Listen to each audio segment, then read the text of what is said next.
Okay, so this is a little hack that will save you tons of money playing Airsoft. If you use tons of these CO2 cartridges, there's a simple way for under $1 to make them refillable. And before I show you how to do it, please like and subscribe.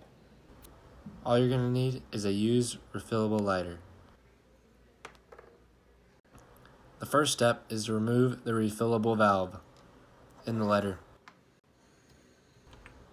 Next, I shave down the outside of the valve to make it all even and uniform.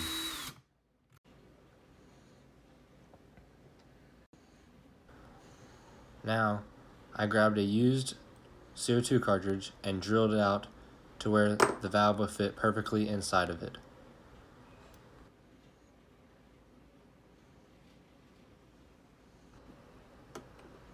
Then, I got some super glue and glued the valve into the CO2 cartridge.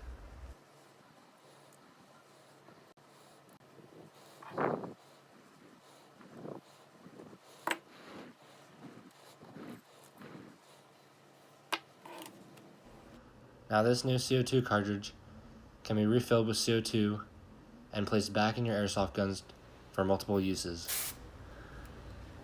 Also, you won't have to carry around lots of extra CO2 cartridges. All you'll need is just a CO2 tank to refill it.